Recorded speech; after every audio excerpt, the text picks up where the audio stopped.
Okay. All right, we're in. Okay, welcome back to another Shop Class podcast.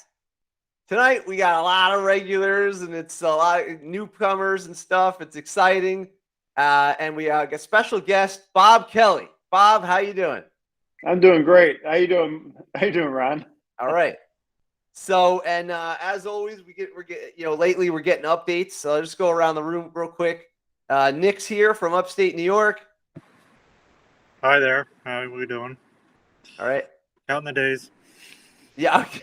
It's always winter time. All right. Well, he's at some conference tonight, so he hasn't got home yet. Fair enough.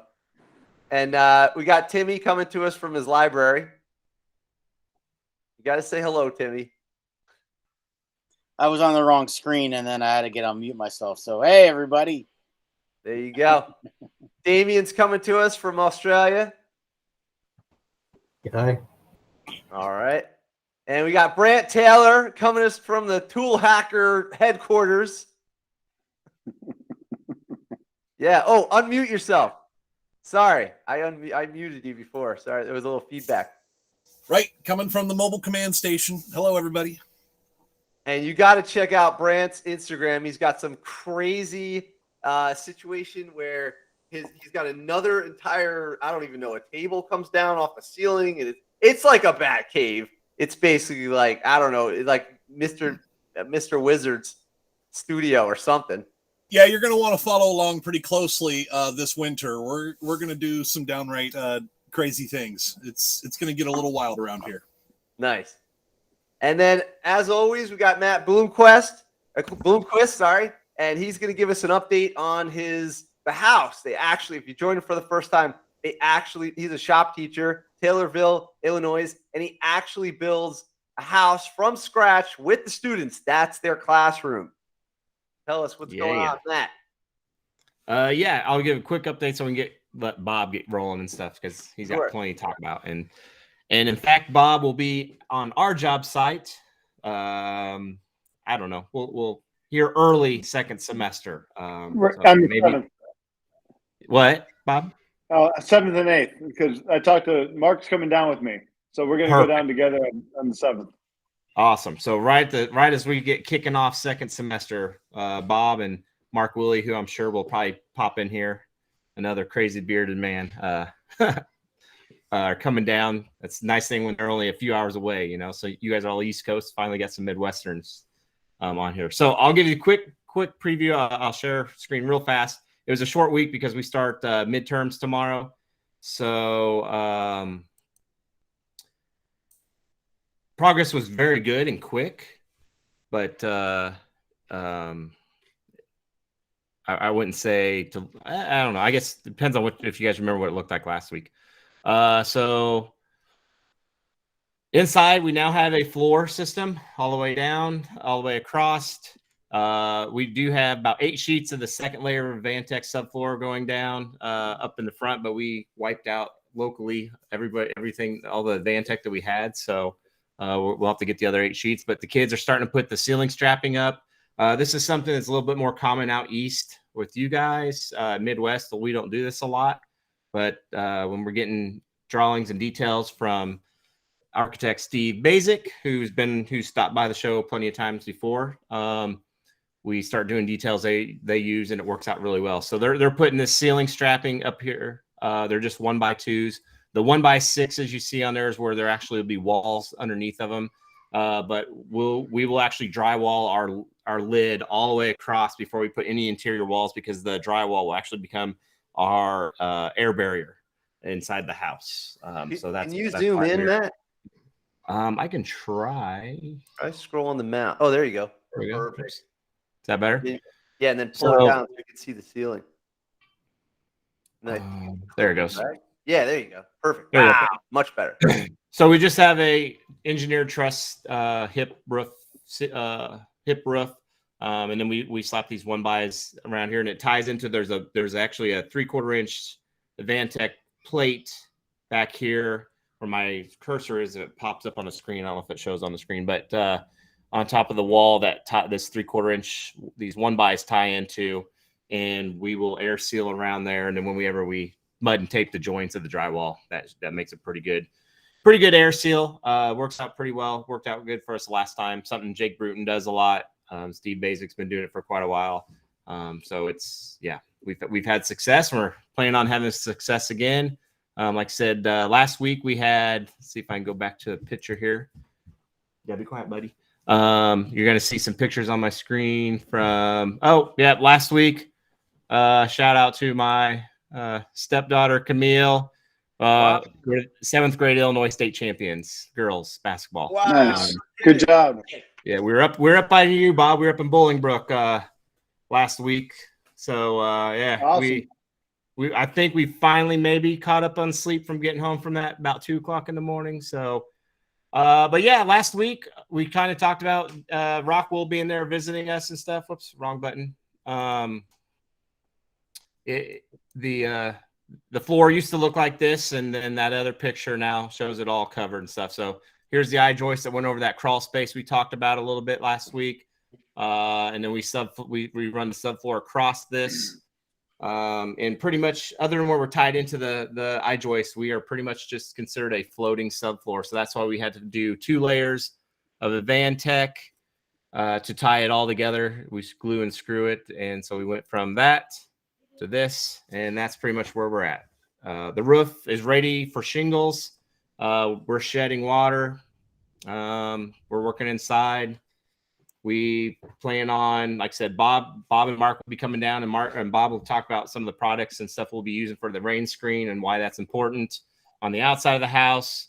And we will be getting the inside drywall put up onto those ceiling strappings to get the air barrier up there. And then I believe Jake Bruton, Travis Braungart, and maybe some other Midwest Missouri buddies maybe making a drive over to have a little fun with a blower door test and infrared camera and go hunt down any leaks we have. And we'll see what our first level of, before windows and everything get put in, we'll see what our first level of our envelope, how it did for air sealing wise, and see what numbers we're running. So give us a baseline to start off with before we go poke a whole bunch of holes in it. Now, let me ask you a question there, Matt. Go ahead. That crawl space picture with those I-beams, can you get to that crawl space from inside, or is that only outside? Garage. Oh, through the garage. Okay. Yeah. So what we'll have is we actually have so from the top of the garage floor down to the bottom of that floor is just shy of 5 feet. So we'll actually have like a safety ladder there. And then there'll be a lid that you have to pull off that blocks anything from just falling in. But when you crawl down in there, you can actually dip down. Now, once you get into the crawl space itself, it's pretty much a standard 4 foot. But what we'll do is we'll throw down a couple little like creeper carts. You sit on and roll around when working on cars and stuff. Yeah. We'll throw a couple down there. So when the kids are down there working on plumbing and all that stuff, because all the plumbing will be right there. They'll just be able to roll around. I'll have to tell them not to use them like the little scooters we used in elementary school. A, not roll over your fingers, and B, don't be pushing themselves back and forth trying to slam into each other, because we know that's what's going to happen. So yeah, I have a small crawl space here at my house, and I have one of those creepers I got at a swap meet, and if I got to go all the way to the other side, and I just lay on my back and just go to the one side and come all the way back. It's just easier. Yep. So I was curious, but can you get to that from the outside also, or no? No, it's only that access hole in the garage. So the good thing is for us there, we can use it it can be used as storage, storm shelter, and is also it's considered inside our envelope, so it's inside the house. It'll be heated, cooled, but all the plumbing's down there as well. So it's very controlled. It should be a very controlled space. There is a sump pump down there with some drainage tile, and it's all insulated underneath the slab, up the sides. Brant's got his hand up.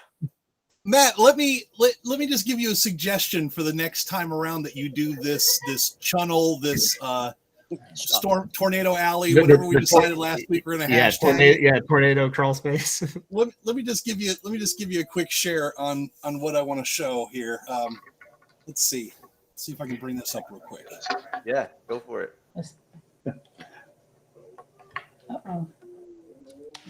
While he's bringing it up, I was always thinking it kind of reminds me of the oil change alley thing underneath the car when they just drive the car over and there's a guy underneath there.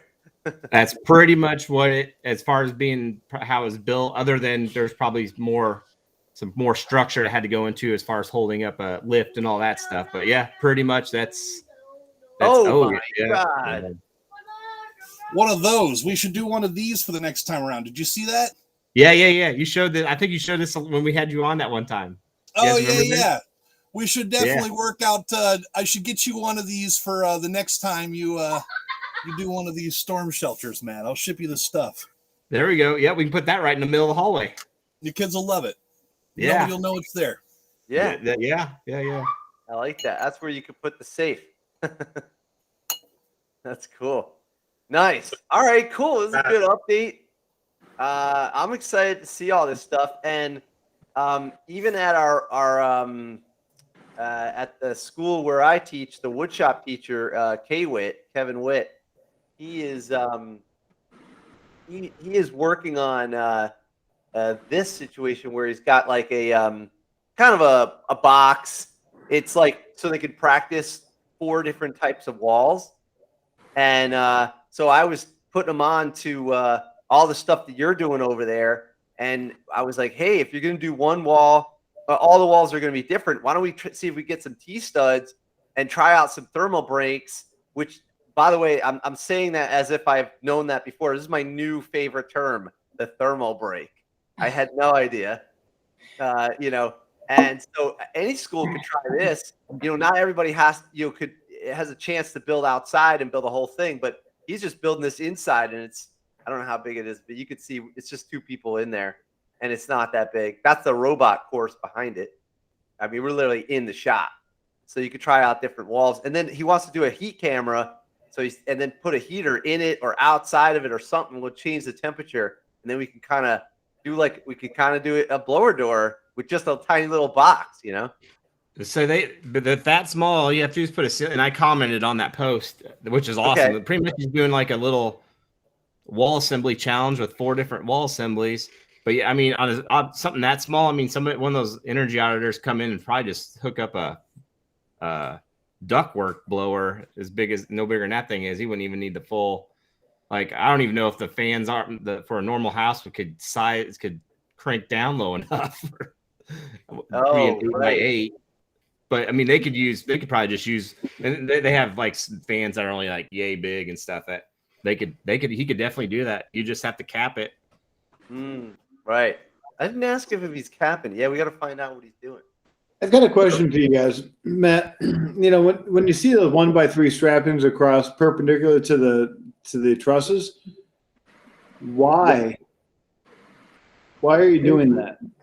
So we put a 3/4 inch board that we use the Vantech rippings that stick over the top plate. So we have our wall, then we have a 3/4 inch board, and then our trusses sit on that. So we already have a 3/4 inch plane we got to catch. So this way we can use our drywall as the air barrier. So what we do is we caulk all the way around the perimeter on that plate that sticks over.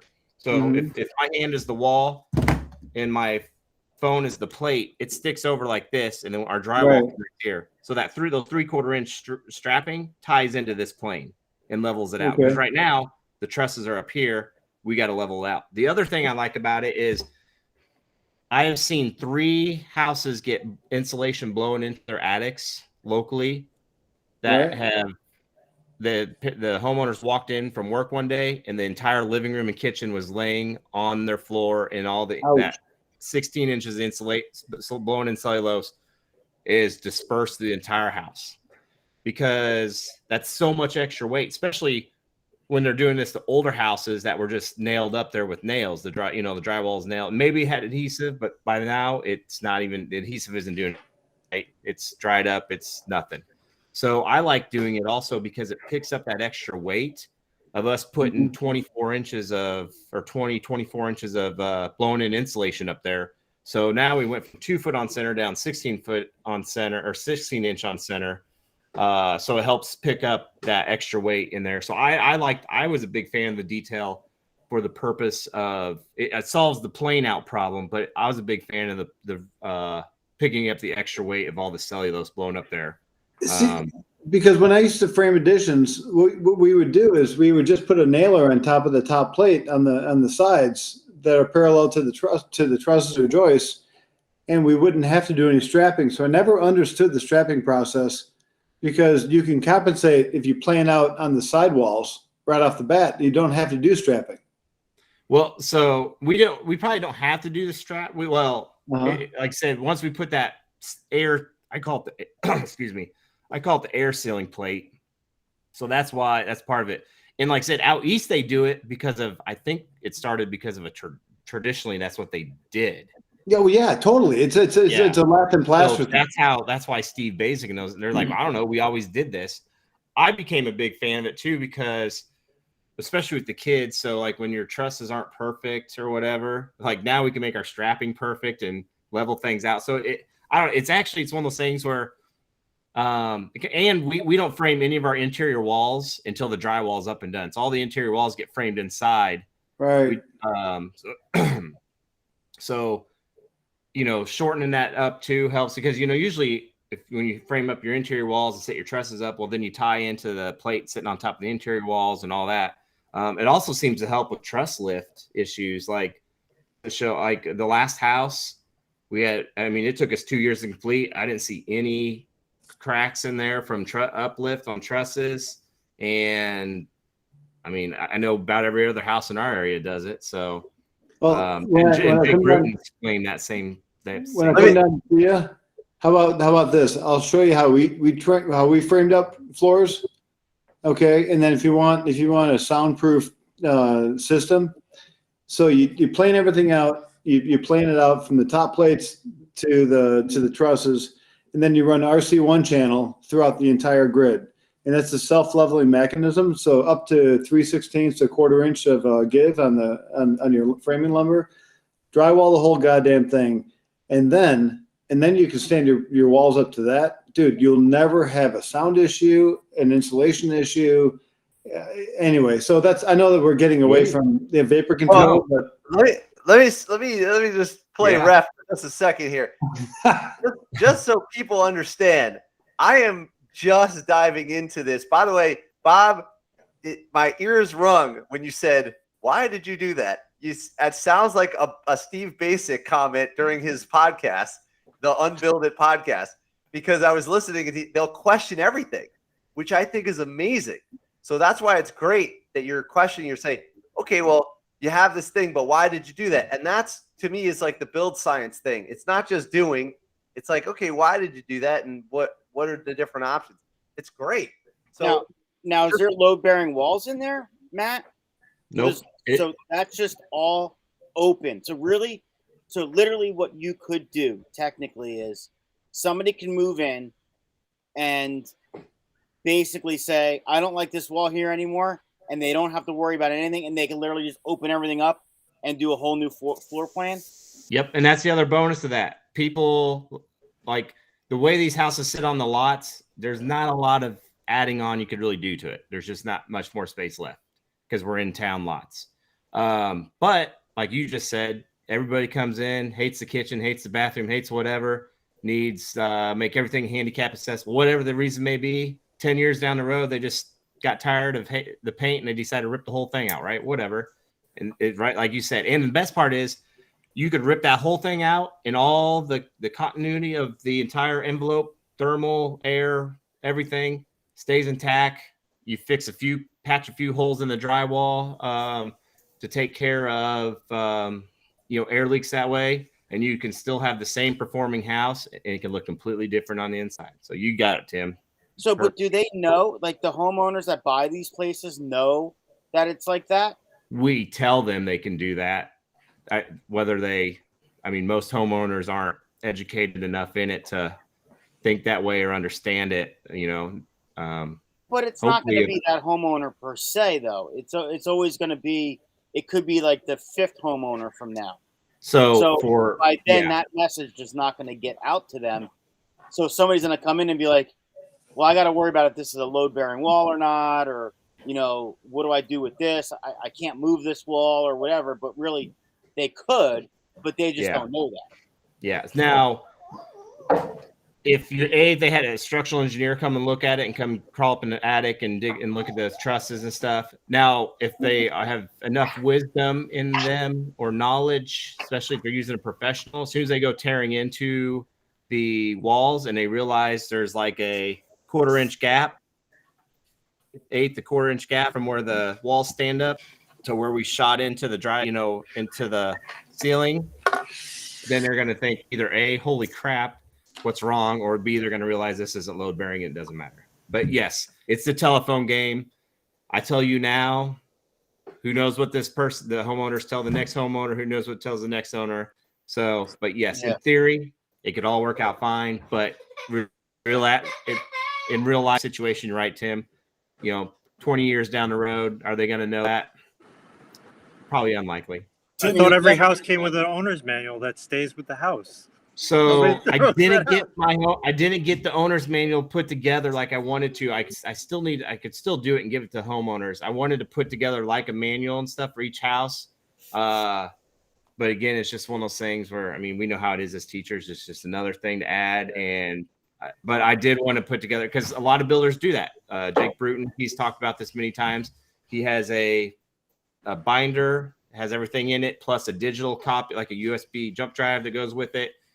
Here it is. Anything you need to know, warranties, products. Because I kept every single product book. Even if I just get it all thrown into a folder, or, whatever file folder thing, and just give it to the homeowner, at least it's something. But yeah, and then of course they got to keep track of it, and not lose it, and give it to the next person. So here's an idea on that. But that is a thing. That's definitely a thing that's starting to get popular, Nick. Maybe it's really cool. Is that digitize it and just put a QR code in like the electric panel? And I want to get into that too. That's one thing I want to add to, because I know we talked about that doing it our own in the shop class parts with the QR code. But yes, we have just that conversation. Yep, you're on it, Nick. Yep. I always forget about the QR code. It's such a good tool. I got to start putting QR codes on all my equipment. The kid wants to know how to work something, you just bloop with the phone, boom, it goes to a video or a manual or whatever. That's cool.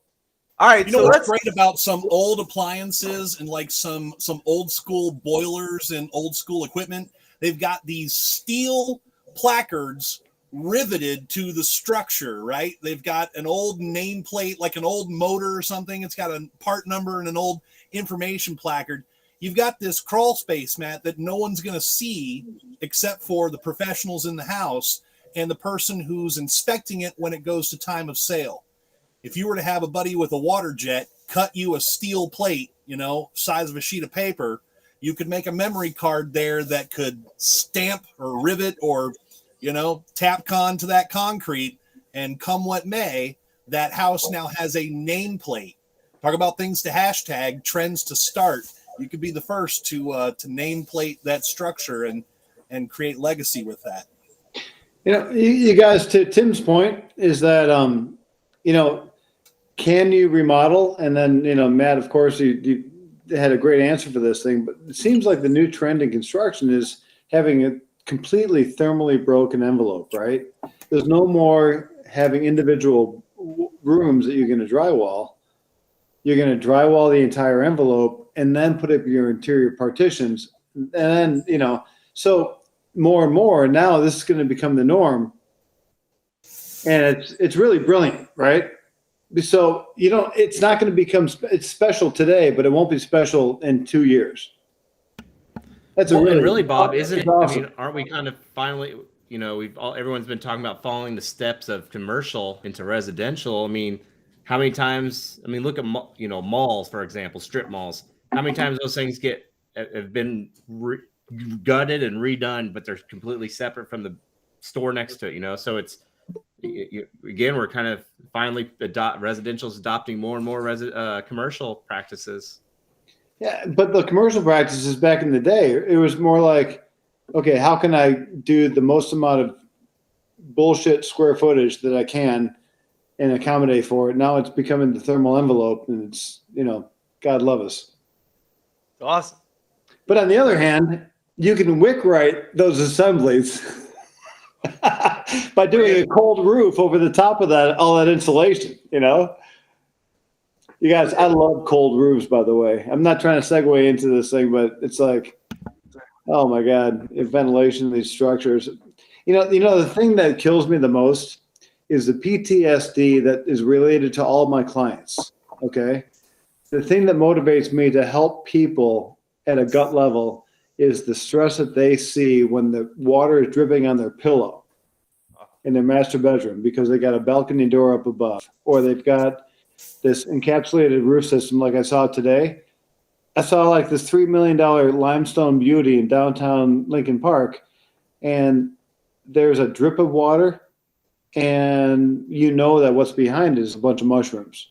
And then my guys are working on another job where there's a 10 by 15 walkout balcony on the first floor, and we pull back all the roof membrane only to find that the OSB is sitting on top of foam insulation, and it's nothing but oatmeal. Okay. That's what was holding up the balcony?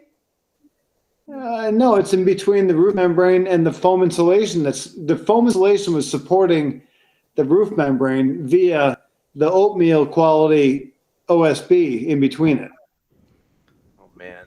So Ron, what Bob's dealing with in Chicago, oh, you would too, you're in the city over there. You got a lot of flatter roofs. Oh, so Kaywitt helped me prepare. He said the flat roof problem. We looked at the flat roof. What's this thing called at the end of the flat roof, this part? The interior of the parapet wall? What is it? What? Parapet. Parapet. This is a new word for me and anybody who's never done anything like that. Awesome. Yeah. I'm dealing with drive shafts, transmissions, stuff, the parapet. And right where those two connect, you're going to get some water there. No, you don't get water into it. Damn it. Okay, so I'm gonna do my own little demonstration. Okay. All right. So right here on this inside corner, right? Okay, pretend that the back of my hand here, right here, is the south side of a brick wall. Okay. Now, brick wall is typically about 4 feet tall on a newer build. Okay, so right here is the north side of a thermal mass of a brick wall, which is at least 8 inches, if not 13 inches wide. So on the inside of that parapet wall, then you got the roof membrane that curves up and is attached to it. Okay. So what happens down here in the shadows is called condensation, because the thermal mass does not change temperature at 8 o'clock in the morning, but the thin membrane that it's attached to, called the roof membrane, changes temperature a lot faster than that thermal mass, thus causing condensation in that inside corner. So a lot of flat roofs have water beds at that inside corner. Okay. In fact, if you want to go on my Instagram, one of my latest posts is from a buddy of mine who was a brilliant home inspector. He's talked to, Joe Stebreck's summer camp, but at his own building, okay, he's got, yes. Oh, you're the man. Okay. Oh, by the way, everything around here looks like that.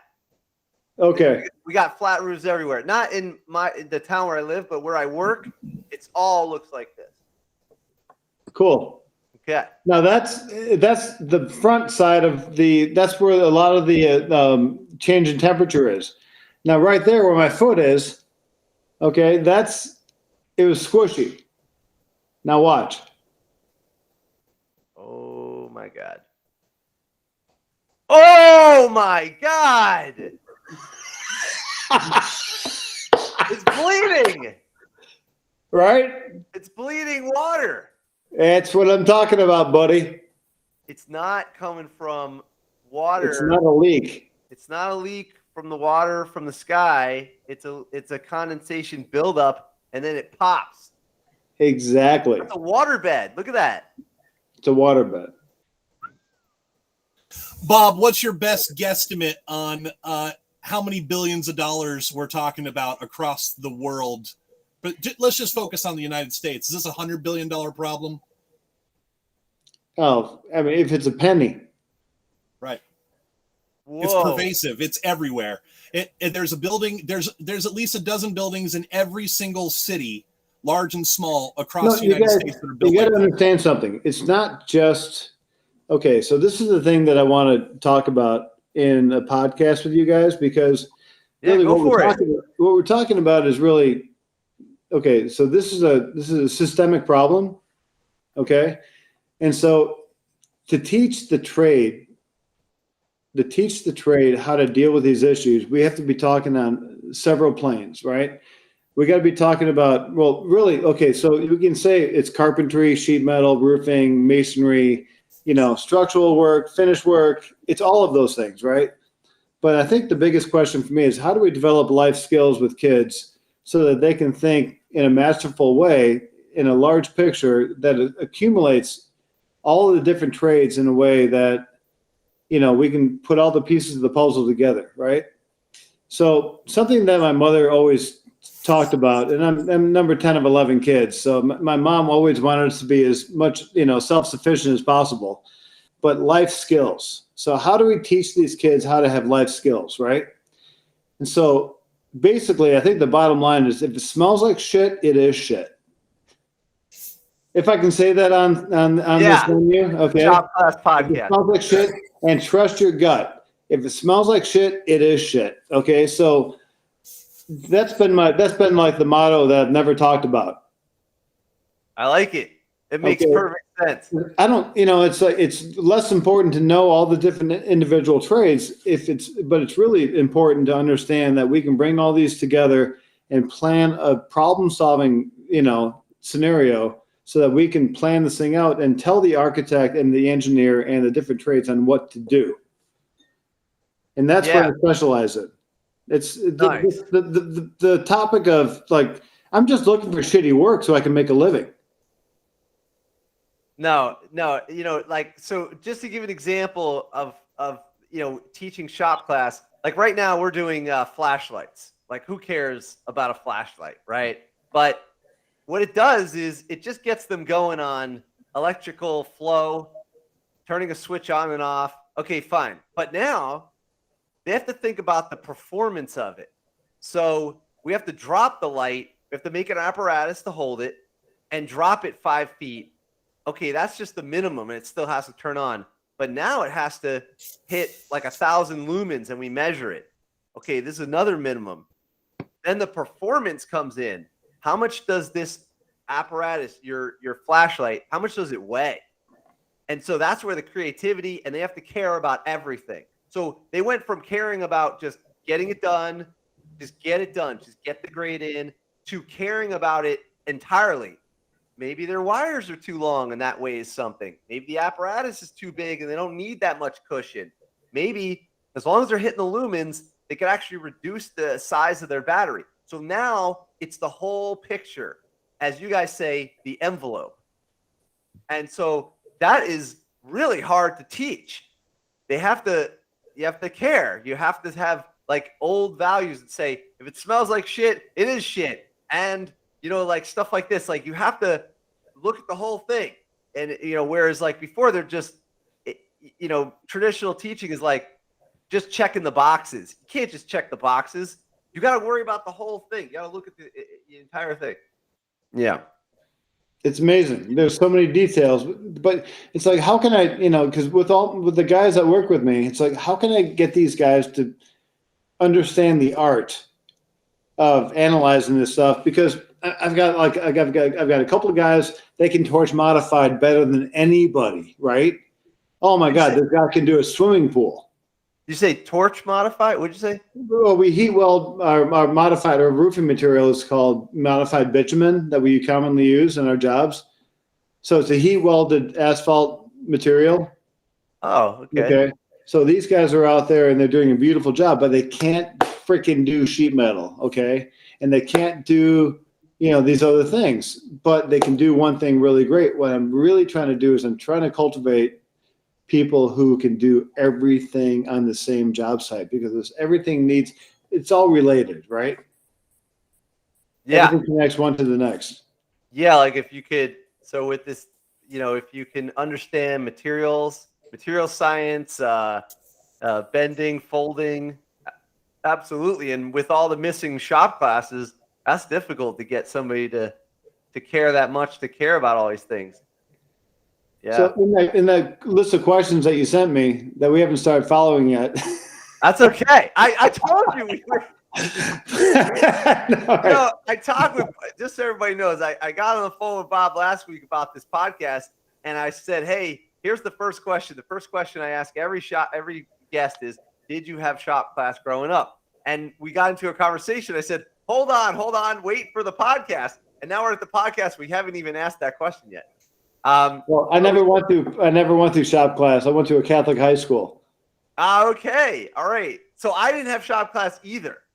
And the irony of the situation is that you're a master craftsman, leading industry master craftsman, and I'm a shop teacher. What, not that you have to have shop class growing up, but you had to have some sort of experience that got you to where you are.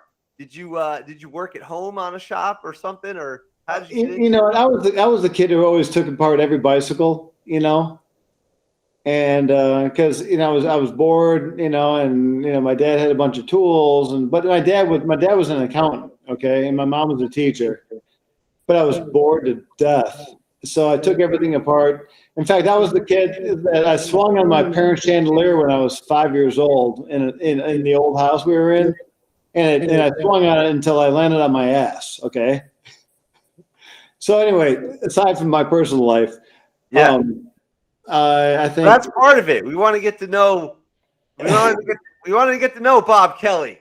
I test everything till it fails. Oh, that is a cornerstone of. It took me a while to get to that point as a teacher, but that is a cornerstone. Failure is the best teacher. Mm-hmm. Yeah, absolutely. Failure is awesome. Mm-hmm. Yeah, because then you know where you're at. And then you know whether you got to make a change. Incremental or completely different, So, okay. So, and then did you, so bicycles, which is, I always tell people is like underrated because the Wright brothers were bike mechanics and they used the logic behind a bike to get started with the airplane. And so then what else did you do? What did that lead to after the bikes? Bike and then building ramps for skateboards. Carpenter by necessity. Yeah, right.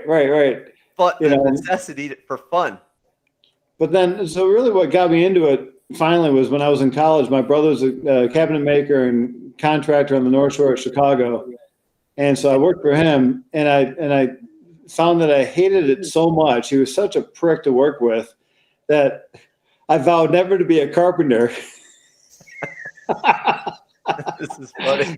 But it turns out I got married very early in life. Right up when I got out of college, and the only thing I knew was how to sand cabinet doors and and demo bathrooms. So I got a job. I didn't want to get a master's in geriatric psychology. That was my undergrad, and so finally, really. So I got into. I found this one guy named Randy. God rest his soul. He took me under his arm. He realized that I could build whatever he told me to build. And then I worked for another guy who used to grind. He did historic preservation editions on old Victorians. And we used to grind our own knives to copy the molding. We put in the foundations, frame it up, solder all the copper, and for the gutters and stuff.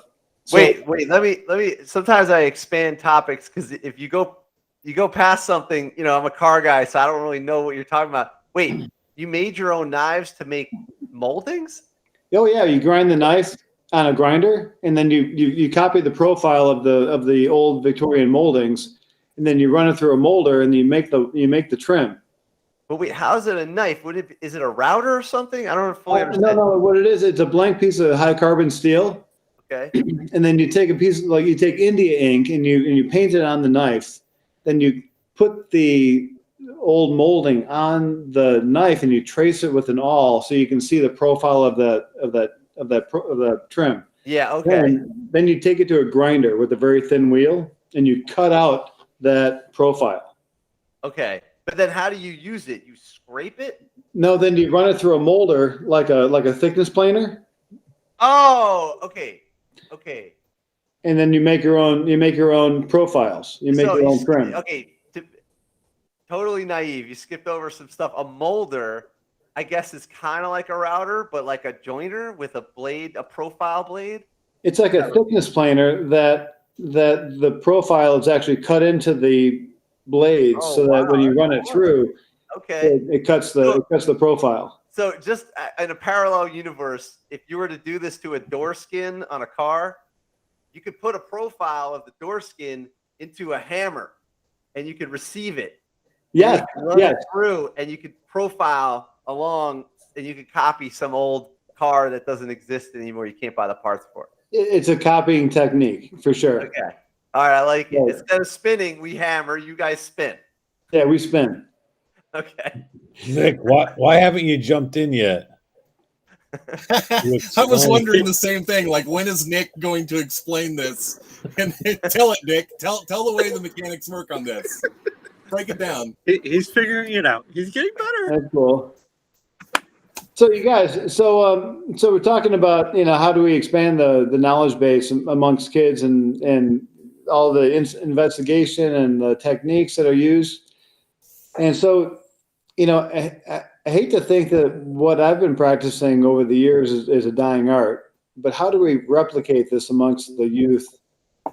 Because it's one thing to build new, right? We can do modular and we can cut out all the layout and we can, dumb it down so we get the most production out of a limited, labor force. But how do we bring the craft trade back into what it should be? And that's really where my heart lies, right?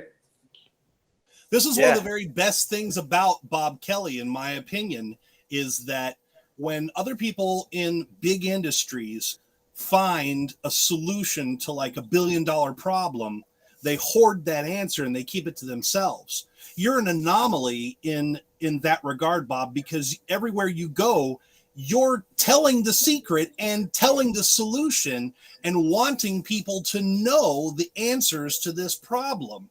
So your messaging is you're desperate to get this information out there. Well, guess what, guys? When we teach people how to do things, then they can become better service providers to us who need them to be more talented. Consequently, we make more money. So if you hoard, you go broke. And if you are prolific, you are successful. So I encourage everybody to raise their prices. I encourage the talent, and overall, we're all better off. Yeah, I always make the joke with the students that because like I go above and beyond and I teach them as much as I can, and I tell them I don't really care about you guys, the kids. I just need you to do really good and be successful so that you can hire me one day or we could work together one day. Oh, hell yeah. I don't know, but it's obviously I care about them, but it's just a joke to make them realize that the stronger they are, the stronger I am, Okay, so in a nutshell, I can tell you that the idea of Wick Right and vapor control and understanding how brick buildings exhaust water vapor, the bottom line is that if you turn the whole building into a linear chimney, if you can envision the little wisps of gas coming out of the top of a building, okay, the building will stay dry.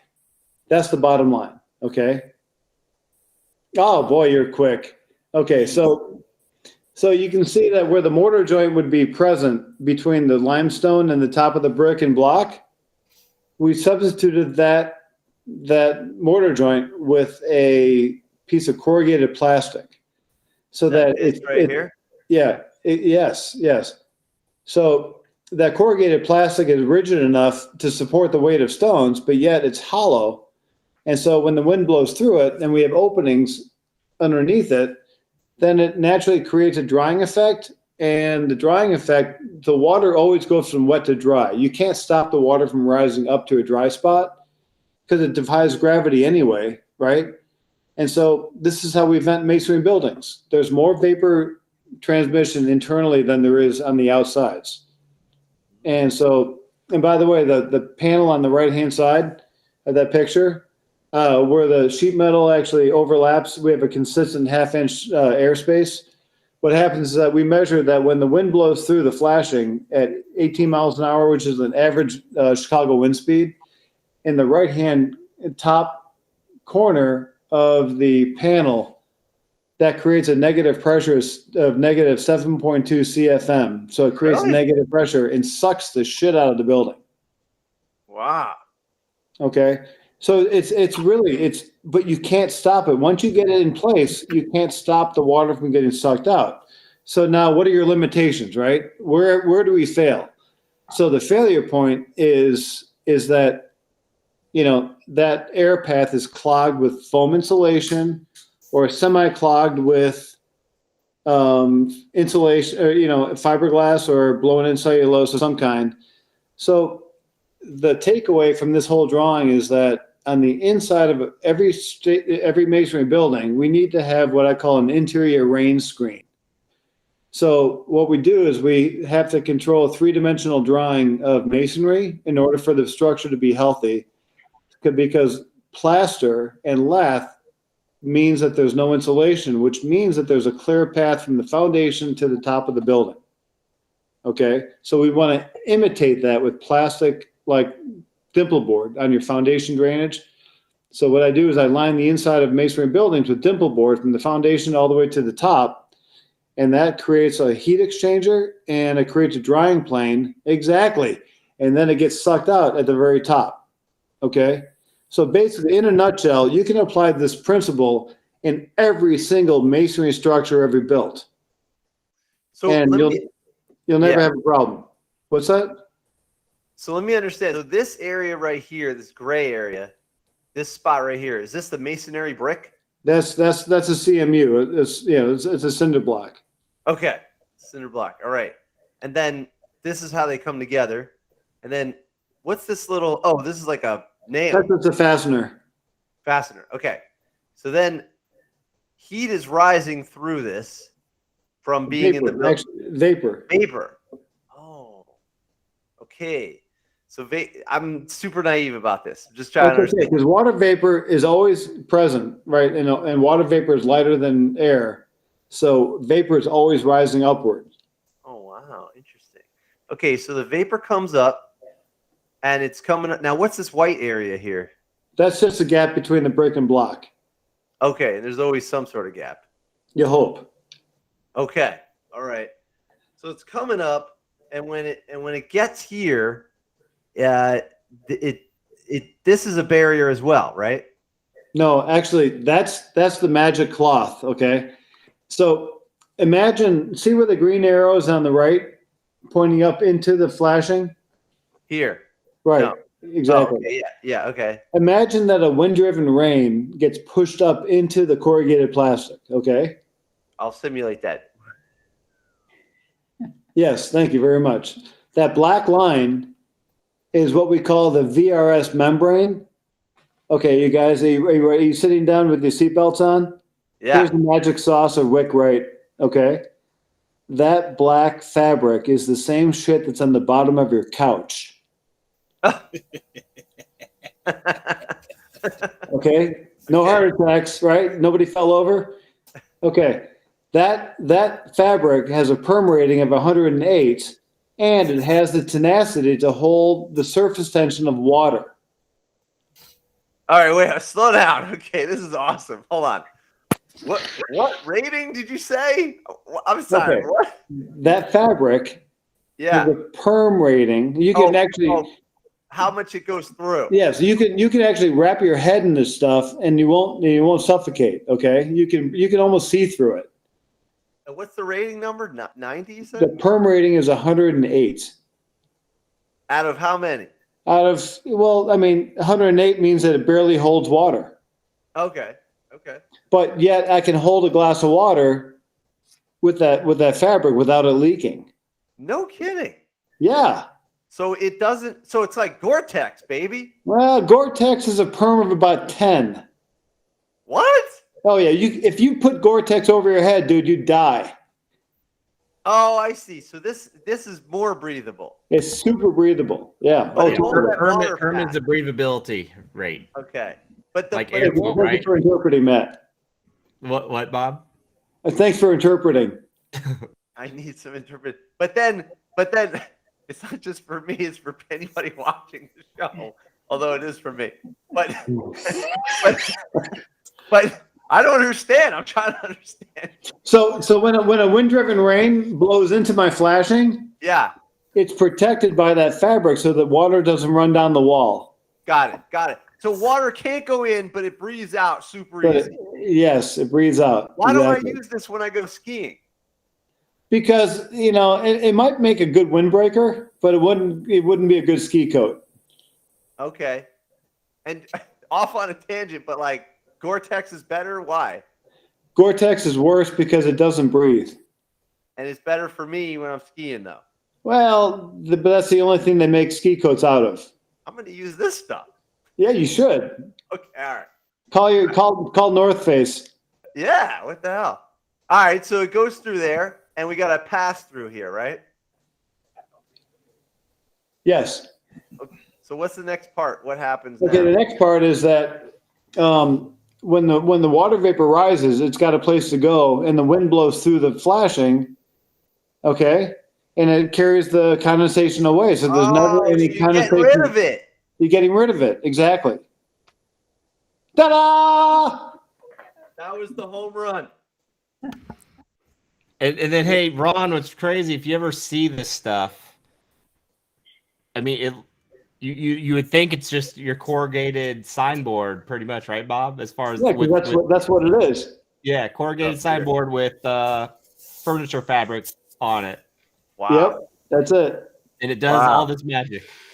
And then glue that to so I've got a spray booth in my shop, and I glue it together with the same kind of glue you use for plastic laminate on countertops. Wow. What? Okay, Nick, what do you think of this? I feel like he's about to say something. Oh, you got a sample there, old boy. Nice. Yeah, how about that? That's the well, Bob, tell them what this is. What is this? Okay, that is actually the top part of a flashing. So when we do a roof to wall flashing, you know how roofers on flat roofs have a caulk pocket on top of their termination bar? What that is right there is the second layer on top of that caulk pocket. So whenever we do a caulk job, we do two caulk pockets. The one on top protects the one that's below.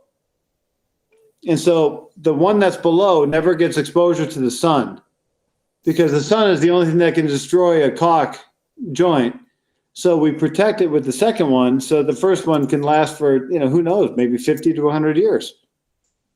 The part that I find most remarkable about your story, Bob, is how you encountered these solutions. You found these solutions to a $100 billion problem just in the course of, well, you tell the story.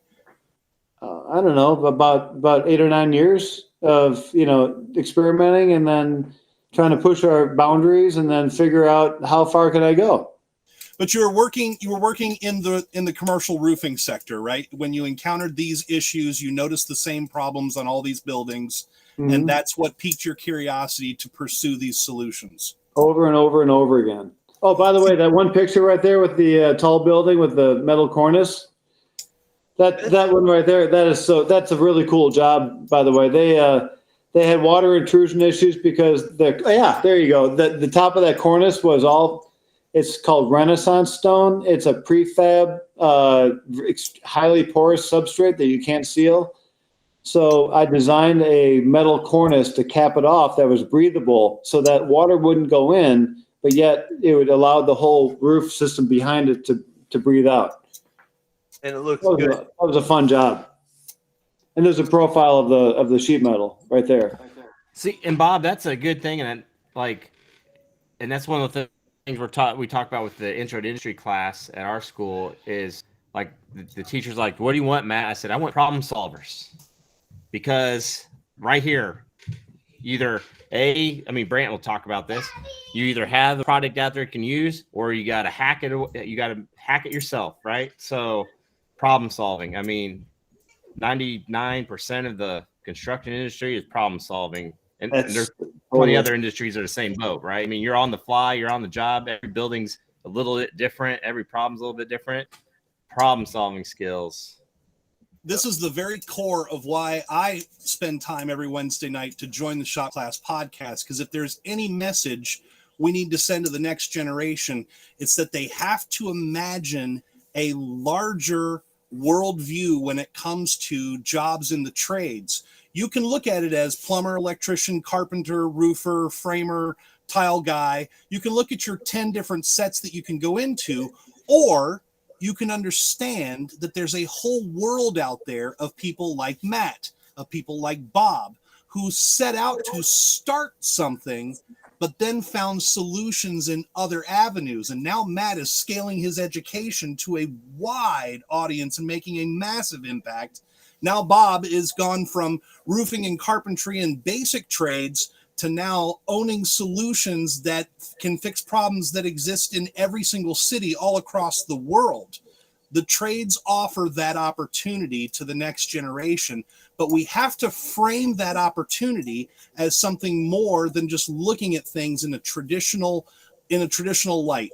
The solutions of the future are there for these folks, just like Matt said, for the folks who are interested in entering the field to become problem solvers. You can't solve those problems without experience, but at the same time, don't box yourself in to traditional roles, because the future is filled with problem solvers just like Bob.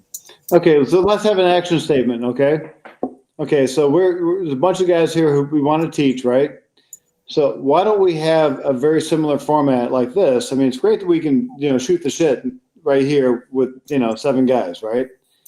But why don't we have the same format with a classroom full of kids?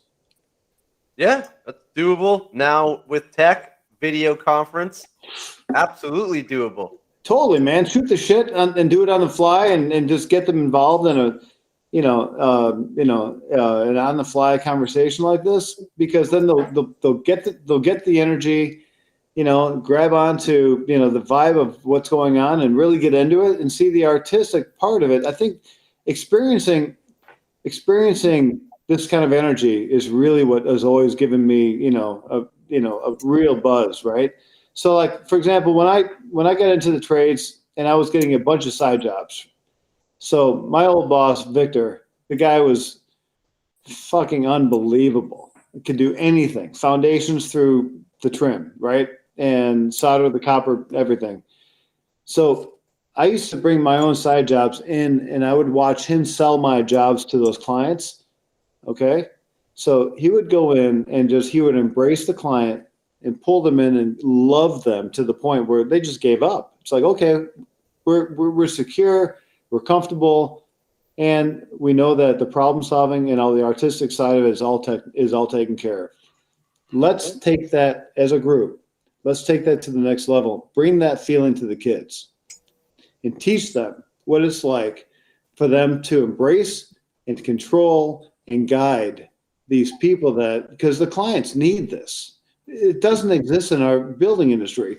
The reason, what keeps me busy, I'm sorry to get on this rant, but no, it's good. What keeps me busy is that clients go to contractors and they say, give me a price on the roof. Give me a price on this. I've got a water leak. My windows are leaking. Give me a price on a window. Well, are you fucking kidding me? No client knows what the problem is, and no contractor has the balls to, tell them, what the problem is. So they give them a price on what they think the problem is, and then we perpetuate the whole fucking problem. Okay? So what we got to do is we got to train these people to say, this is the freaking problem. This is what we do. And you don't know what the hell you're talking about because it affects us in this many different ways. The trailing effect of the misery is so huge, right? But we can't perpetuate that. That's what keeps me busy as a contractor. I see. So in other words, having contractors have the confidence to address the real way to help the client, and not so much the client like, hey, just give me a price on this one patch job. Is that what you mean? Exactly. That's what Wick Right represents. That is the concept. And I've actually never said it quite like that. So thank you very much. Yeah, you're welcome. Thank you. This is awesome. Okay, so yes, and yes. So yes, You're welcome to my classroom anytime. I don't know. I guess a visiting speaker, how could they have any restrictions on that? You don't need any. You're just coming into the classroom through a computer to help out. And we could probably use K-Witt's. If he's down with it, we could use K-Witt's demonstration. Or there's other teachers around we could ask. Absolutely. I agree. It's, we should something I always say, these guys have heard me say it a bunch of times, is why is our public schools so private? I don't really understand why a public school is so private. It really should be public. In other words, the public should help educate the kids. So there's plenty of professionals around that want to share this knowledge and hand it down, and it would benefit everybody. And it's just not part of the thing. The bell, the put the grades in. I don't want to be what I call the audience of one. To me, that's horrible. I hate having one teacher in charge of my grades, or if I was a student. So it would be great. That's why I do a lot of a small contests, because I let the weighing machine decide who the winner is, or the speed race or whatever. I don't want to judge their work. I literally just check. Oh, did you document? Did you document? Click, click, click, click. I don't want to sit there and be like, well, if you're a little more talented, then what are we judging their talent for? Just we should share in the knowledge, and they're going to perform. Maybe they're early bloomer, late bloomer. I can't judge them on that, So I agree with that. And then the other part is I do think there's a confidence issue. Even with me as a teacher, I had to wait till I got tenure, which is not 10 years. It's tenure. Not that you guys don't know, but people don't know. It's literally when they can't fire you unless you do something wrong. They can't fire you just because they don't like you. It's not based on personality anymore. It's based on evidence of you doing something wrong. And so once I got that, then I started changing the curriculum, changing the lessons around, experimenting with new ideas. But I didn't have the confidence. I had to go to grad school, not full grad school, but just transition. I don't know. It was like night school to get into teaching. And they never asked us to come in with confidence. They didn't instill confidence in us. They would just scare us, with statistics and numbers. But the teachers should have, just like the contractors, should have the confidence to change their industry, to learn from the best and then bring it up, So yeah, I agree with all that. How do we do that? I don't know. We're trying. You know what? We do it by demonstration. Yeah. Absolutely. Bringing you in the class. You coming to my classroom or what? What's going on? Hell yeah, dude. Let's go. Whatever you want. That's awesome. We'll schedule an appointment. We'll do something. I mean, I'm learning a ton. It'll be fun. I mean, if you can get kids rocking on, yeah, absolutely. This is good energy. So now from here, okay, I want to point out something about learning from failure, in that the way you figured out this system was that there was this repeated failure to address the real issue that was causing the damage in the first place.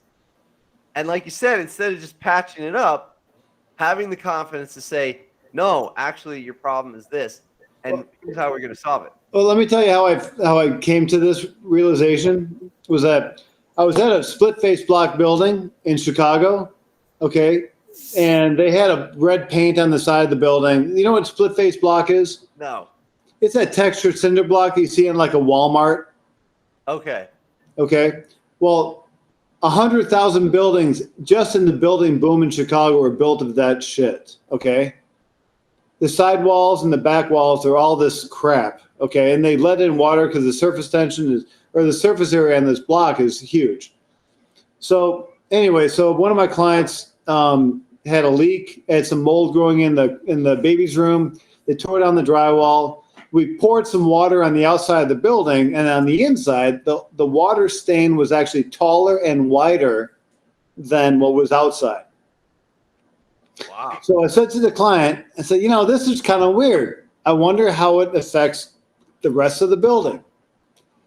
So I went around, got their permission. I drilled little holes through the quarter round, and I made my own little moisture sensors, and I tested the moisture into the top of the trusses sitting in the masonry. So from the inside, I did moisture readings, and I found that the moisture readings were between 35 and 60% throughout the building. Okay. That's under, I didn't realize this then, but this is under the flashing, okay? So like, that means that these wooden trusses in a masonry envelope, the shit's underwater, okay? So pardon me for the liberal use of, the F-bombs and guys, I'm sorry. No problem. I just get excited about this stuff. So anyway, so I made a coping on the top of the building that capped off these walls. The lady wanted like a planter box. I'm like, okay, well, let's make the planter box a little bit oversized because we got this water issue going on. Maybe if the water goes anywhere, maybe it'll go up. Okay. I had no idea. Maybe it'll go up because it's sealed on the inside, sealed on the outside. So then a friend of mine, a year later, he's the guy who's spoken at Joe's summer camp. Is this the photo that would go with what you're talking about here? No, that's a different thing issue. altogether. But Okay. that's what happens. So so he said, hey, by the way, I just pulled off a capstone off the top of a building in Lincoln Park. That's a posh suburb or part of Chicago. He said, I need that thing you did last year because I got hit with a blast of hot, wet air when he pulled the capstone off the top of the building. Oh. Okay, so anyway, so then we looked at all the roofing products out there. The ridge vent materials, on the backside of the ridge vent materials, there's a product called spun-bound polypropylene, which is a breathable fabric that repels water. So when we saw that fabric on the back of your average ridge vent, then we coupled that with the flashing on top of a building under the stones, and then we created a gap with a rain screen material, which is kind of like an oversized Brillo pad. It's just a rigid substrate that air can pass through. And we capped that roof termination off with sheet metal, like an umbrella, down low. So between the top of the wall being vented and the inside of the parapet wall being vented, the mold smell came out of that guy's house in about 2 weeks. Wow. So the way we introduced the fix was me and Kurt said, just so happens this guy is the head of Parkinson's research for Northwestern University, okay? So 10 years ago, we said, hey, dude, I don't know what we're going to do, but this is the closest thing we can come to, and it's going to cost you about 30 or 40 grand. And he said, okay, let's give it a try. So it was a perfect first customer, right? Wow. In fact, the reason why he invented the cure for Parkinson's, in fact, it didn't pass the last trial. It's because Donald Rumsfeld went to this guy and wanted a cure for Agent Orange, and in the process, he found a cure for Parkinson's. Wow. Isn't that crazy? Yeah. Okay, so anyway, so that's the first guinea pig. Okay. The second guinea pig, the damn thing worked. The third guinea pig, it worked. Now we're up to 80 guinea pigs. Wow. And you haven't even scratched the surface. This is a huge problem. It's a huge problem. It's a worldwide issue, guys. No kidding. Is this kind of like what happens? This is deterioration right here, right? Yeah, totally. Yeah. So all the moisture's just sitting there, and it's not coming from outside because, oh my God, look at that. Uh-huh. That's scary. That could fall on someone. Yeah. Yeah, man. Is that the propet? That's actually an old building that we just rebuilt those parapet walls on a 100-year-old building, but we used pure lime mortars. We didn't use Portland cement. That's a whole other conversation. Wow. That's unbelievable. Yeah. So you started looking at the problem, and you had somebody that was willing to give it a try. Right. Interesting. So we found the water. The water is the last thing to happen, right? So when you pull it back, you find the water. When you pull back the membrane and see the water, then you dig deeper, then you find what it destroyed from mold, right? Then you pull that back deeper, then you find the structural issues, okay? Mm-hmm. Then when you pull that back deeper, then you find that you got to cover yourself because, that's just, every time we pull back the layers, we've invented a new product, like the brackets to support the trusses, the venting system to control the water, and we've got a tenting system that covers the entire building so that we can cover it up so that we can address the problem from the top side down. So tell us about these brackets. This is part of the solution as well, right? Brackets are badass, man. Those are. Oh, that's a different project altogether. Okay. No. So that's brackets right there. Back. So what we did was so you can't really see from here, but the 4-inch flange that's up against the wall, we've got the holes drilled in the standard pattern because whenever trusses are set into a bearing capacity like that, the mortar joints always line up. Okay, so we can pre-drill in the steel the brackets. Oh, good idea. Because they always line up with the cores of the block. But on the inside face where your arrow is pointing to, we've got an array of holes that are about 9 by 10.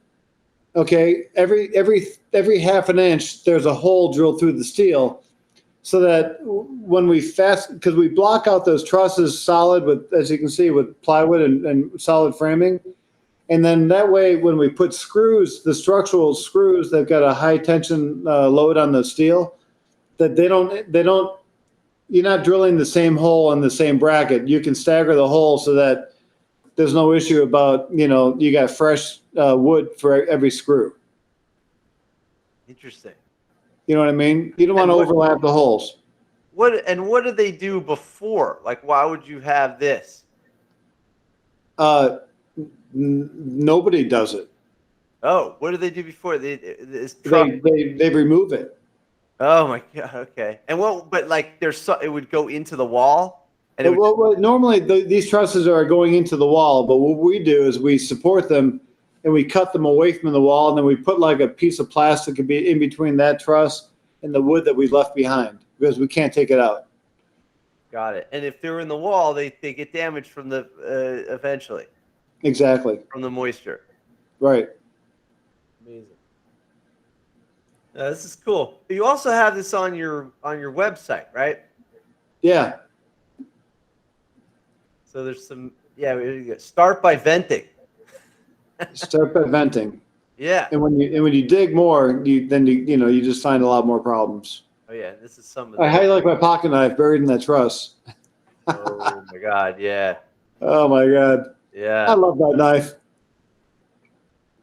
Masonry venting. So then, okay, so that on the lower right there, that's my tent. We covered that building. I'm sorry? What's the deal with the tent? Well, the tent, I had to learn how to cover my guys so we could do the truss repairs from the top down because I didn't want to remove the trusses from the house because if you remove the trusses, think about it, you got mechanicals, electrical, you got your lighting, your ductwork runs through the main plenum of the center of the truss. I mean, so if you can save the trusses in place, then you're better off because you're going to save your client, about $130,000 or more. So the only way that I've learned to create value to make money is if I can create value by saving the trusses and not having them go through that expense, well, then I can pocket, a decent percentage for myself. I mean, I'm just being honest. Okay. Yeah. Oh, there you go. There's another tent right there. So that protects the trusses while you're working?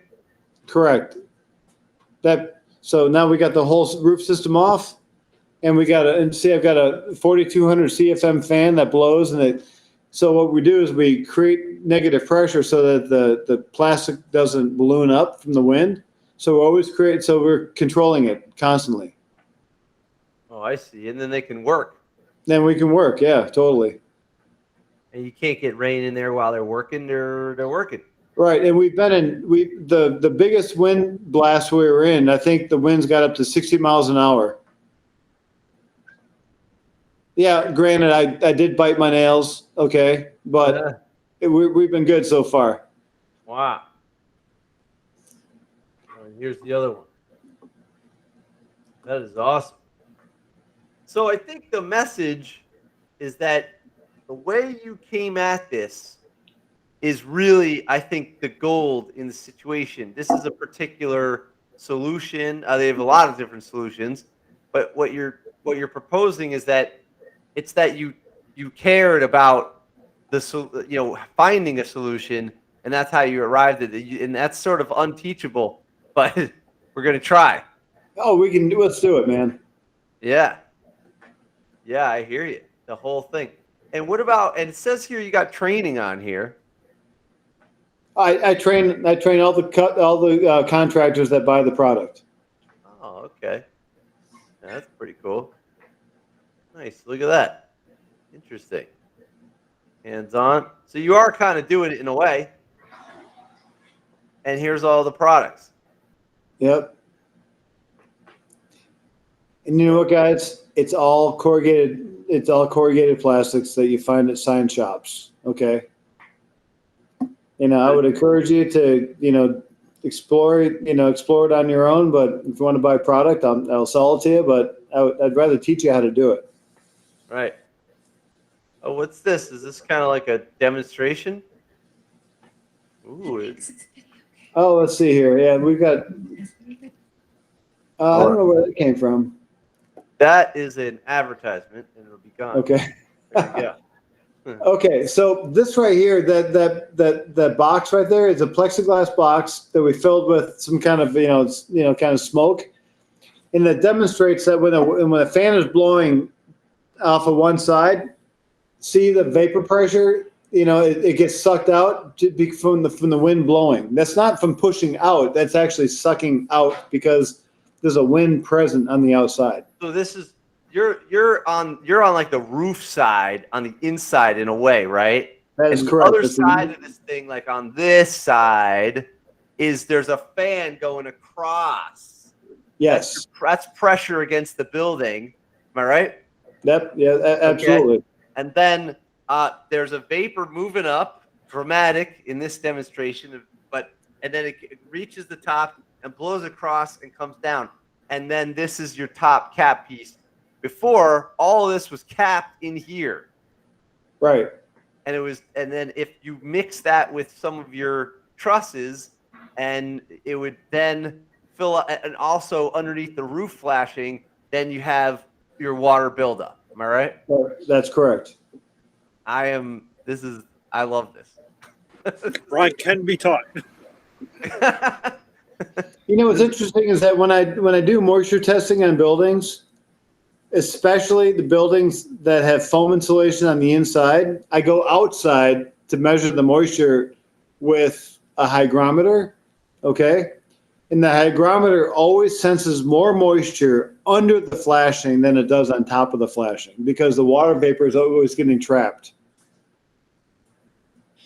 Here's a split face. Oh, this is a good one. Oh, yeah, this is great. We got split face, baby. Watch this, guys. Turn up the volume. Okay, we're gonna try it. Yeah, why not? Okay, ready? Just to set this up, you're just drilling into. Okay, so I'll set it up for you. So about 5 feet higher than this drill bit was a piece of limestone. It was a garage where there was a wrought iron railing, so the limestone was actually lower to the roof membrane, okay? And so when we pulled off the capstone, I look down and I see about 2 feet of water in the wall. So I measured down, and I measured down from the top, and then I measured down, and this is why I placed my drill bit where I did. So why don't you go ahead and run that video so you can see what happens. I see water running down. Yeah, just watch. Oh my God, it's vaporizing. It's coming out. Wow, it pours right out like it's pissing. It's pissing, yes. And that's from moisture. Almost like you're emptying your dehumidifier. It comes out of nowhere. Dude, this has happened to me several times when I've attached things to buildings. Wow. Hey, the building's taking a piss over here. Can you guys come over here? Actually, yeah, could you excuse me for a second? Yeah. Be right back. Oh yeah, no problem. Here's the part that I think it's hard for people to get their head around is that is not rainwater. It's just temperature difference from the morning to the afternoon that accumulates over a cycle of a dozen days, a dozen months, a dozen years.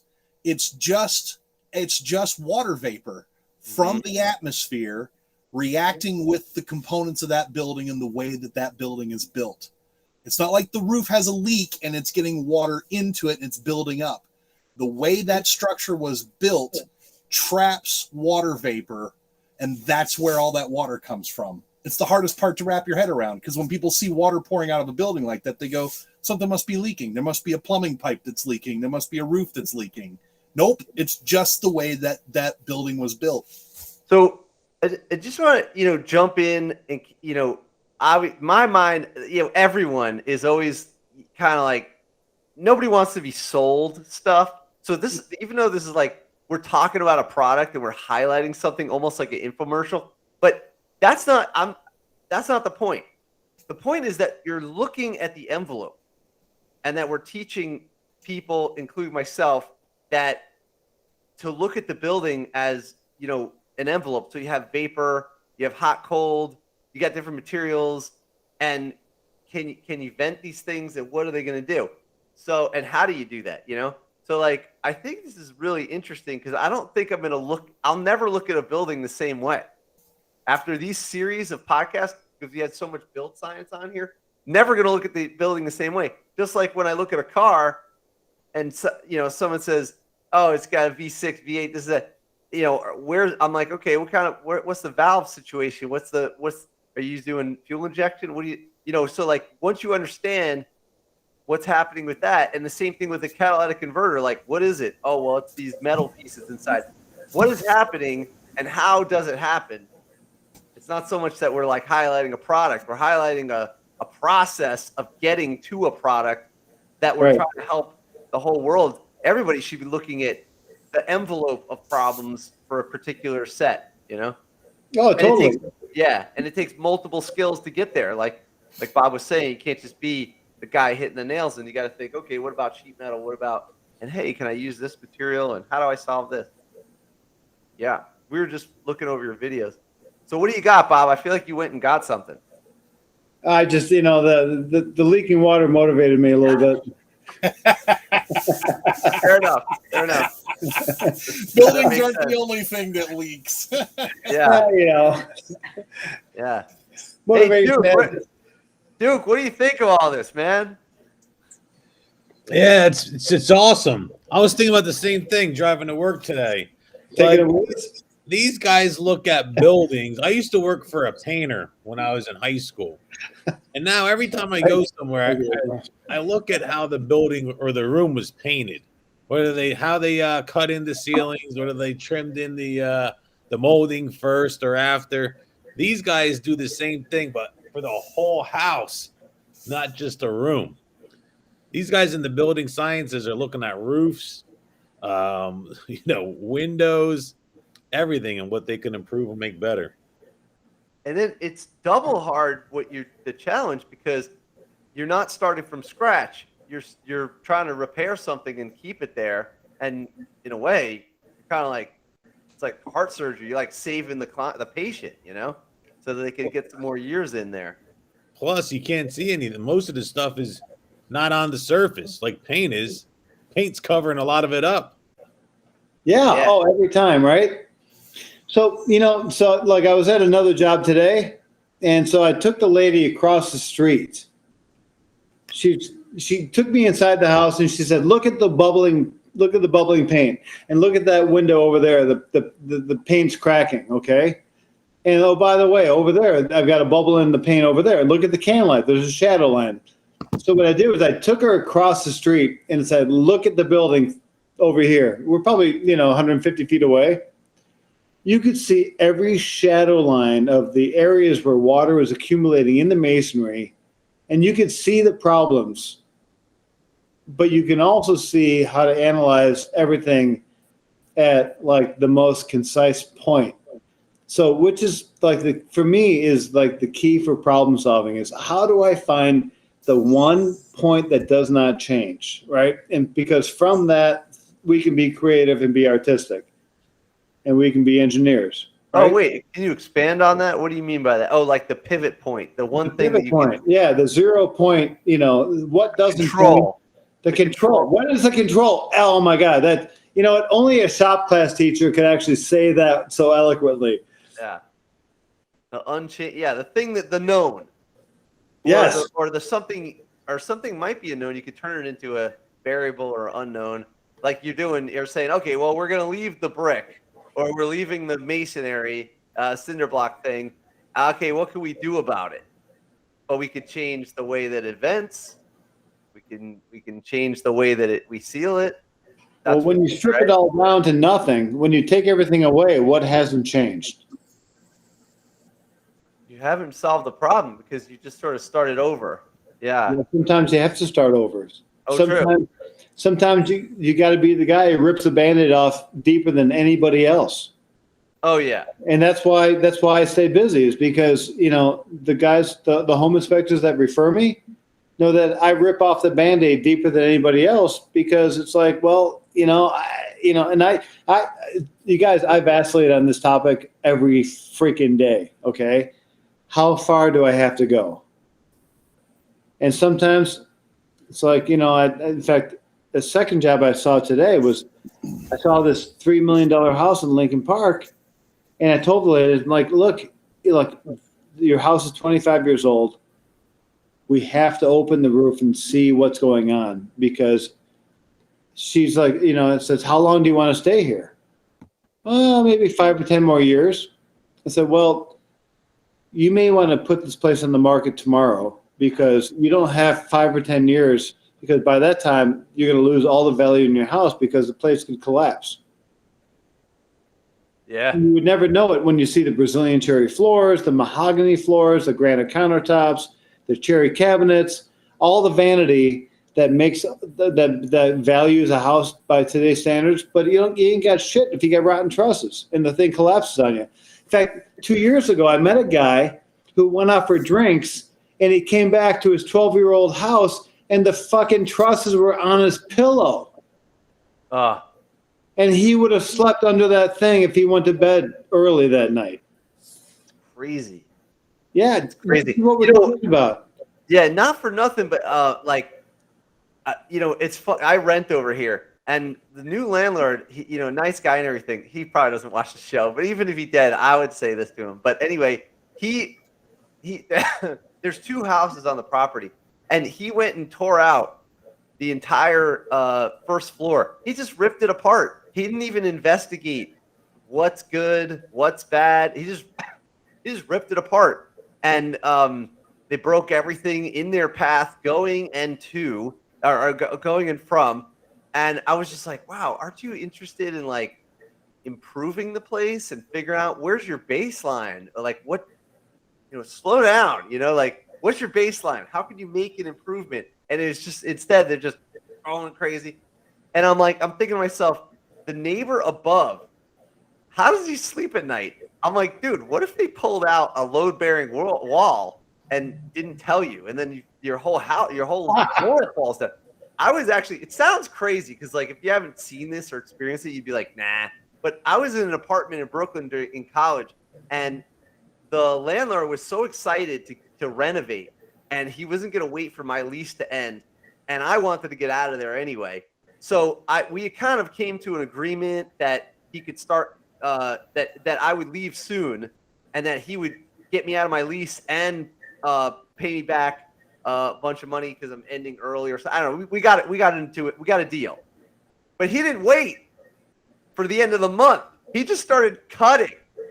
So he starts cutting. I come home one day, half the floor's missing, and my floor was sagging anyway. So it's like, oh my God. So I grabbed my stuff. I had to climb. Like I could see the guy down below. I could see the floor down below. It's just like, oh my God. But he had to do this anyway because I told him I had to get out of there anyway. But I told him that like the floor was sagging. And what was going on was that you could take a ball and put it on one side and it'll just and end up in the middle. It was sagging. It was this 100-year-old. It's not really a brownstone. It was like an apartment That's building. hilarious, man. That reminds me of an electrician I met one time who told me that he can remodel a can light anywhere. A what? He can remodel his can lights anywhere. Oh. This guy used to cut through every freaking piece of lumber. Oh my God. Anyway, Yeah. I'm sorry. Cut. Yeah, I people digress. cut. Okay. All right. Speaking of cutting, I think this is what you're talking about, where you peel back layers. Not afraid to drill into the wall here. What's going on here? That's a client in Columbus, Ohio, and she built a $3.5 million house, and the builder smashed the brick up against the Tyvek with OSB behind it, and she's experiencing some really serious hydrostatic pressure up. The water's going through, or all the nails and staples are fastened into the OSB, and so she's got she used to have high humidity levels. And we mitigated it by waterproofing the brick and venting the roof. But and how did she know this? Like, how did the client call you about this? She found an architect who's been on a bandwagon about talking about mold, and that client, that architect knows me from the trade shows, and then that's how I got hooked up with this lady. She's in Columbus, Ohio, and I was taking bricks out of the building to see, what kind of protection they had. And by the way, that thermal image to the right is her house also. So we did a blower door test, and the blower door test just pulled. It's amazing how much that stuff shows. It's like an inferno, isn't it? Yeah. So what's going on here? It's sucking all the air from the outside in. There is no air sealing at all. Oh. So That's what that inferno shows. No air sealing. Now wait, just so I understand, is the blower door doing a vacuum right now or doing a pressure? No, the vacuum. It's a vacuum. Yes. So, and all that lighter color is that hot or cold? That's cold going in. No, that's hot going into cold. Oh, because it's hot outside and it's air conditioned inside. Am I right? That's correct. Oh, that's what we're looking at. Okay. Wow. That is massive. Massive. These guys know because they hear it every week. Like, I'm in a rental and they've done no insulation here, and it's 100-year-old carriage house, and you could drop a feather in the winter when it's windy out and it'll move sideways. Oh, I'm sure. There's no insulation here. That's a 4-year-old house. What's that? That's a 4-year-old house. This house? Yes. In the picture? Yes. Oh my God. So now what are you going to do about this? What do you do about this? Well, the only thing we could do, because we can't air seal the house because it's so damn sensitive. So we mitigated the moisture intrusion and vented as much as we could up through the roof. So we waterproofed the brick, and then we put an aggressive venting system in the throughout the roof system. The roof system was pretty complicated, but we were able to get a lot of airflow out of it. Wow, it's amazing. This is so cool. Crazy. Yeah, this is very interesting. And I didn't hear about any of this stuff growing up. Is this a new thing going on, or is this kind of like always been there and just in pockets? No, it's everywhere. It's just that the level of awareness has been like zero. Except amongst those people in building science. But the building science people know that it's present, but they don't know how to fix it. So the key is, how do we fix it? And so that's where I have spent the last decade, spending my mind space. And there's ways to do it. I mean, and it really boils down to creating pathways that are small engineered pathways, and corrugated plastic is the substrate that does it. Okay, because it's vents, basically. Yeah, it vents. It's hollow, strong, and it vents. So you think it? So is it the tech that gave us the corrugated plastic, or like was there something they did in the past that would work as well? Yeah, no insulation. Oh, I see. So if there was no insulation, then it was less. It vented itself. It vented itself totally. So it's like we put the insulation in, And we screw up the buildings. So interesting. Wow, what a counterintuitive thing to talk about. That's so interesting.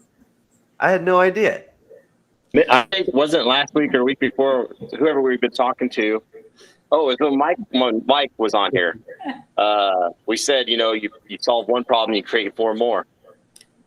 Oh yeah, that is interesting. Wow, never thought about that. So now, also, why did they start adding insulation? Is because the energy costs went up, and then people started caring. That's it. Okay, so the energy costs must have been crazy low when they built this house because there's no insulation, and then they just cranked up the heat, and then dealt with it. And I don't know, maybe they just like no TV, so they just go to bed early. I don't know, and then they add the insulation, which then starts making the moisture go up, which then creates these deterioration spots. And No. It doesn't make it go up. It clogs the ventilation. okay. It then slows traps the it. ventilation. It traps it. Makes the whole thing have water all along the inside of it. Yes, exactly. So these old structures are barely able to sustain themselves. So when you change the way they do it, the lime mortar. So you talk to a bunch of historic preservationists. They say, well, the lime mortar, that's what makes everything breathe, right? It's great. Well, yeah, it's freaking great because it's better than the epoxy additive called Portland cement, okay? By the way, Portland cement is nothing more than the red dye that you put into Bondo, okay?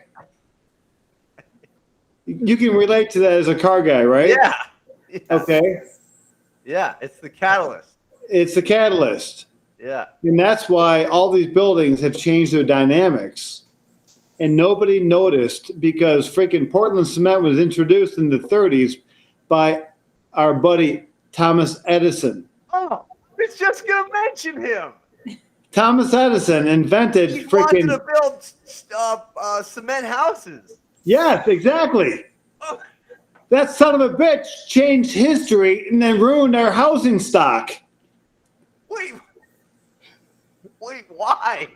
It's Why okay, did that Bob. affect everybody else? It's okay. I thought it was a failed project. No.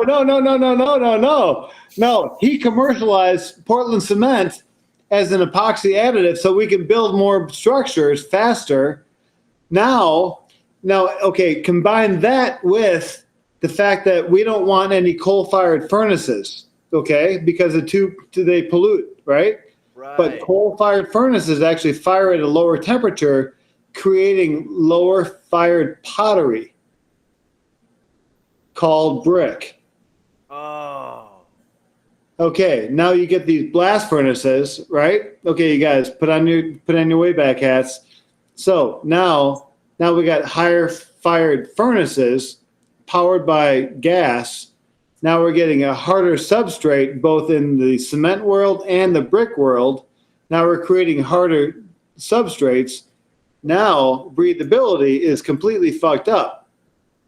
Because, okay, so if you look through the history of the dynamics of the power, the coal-fired furnaces, the cements, the lime content, and all that kind of stuff, you can see how our structures have actually been limited.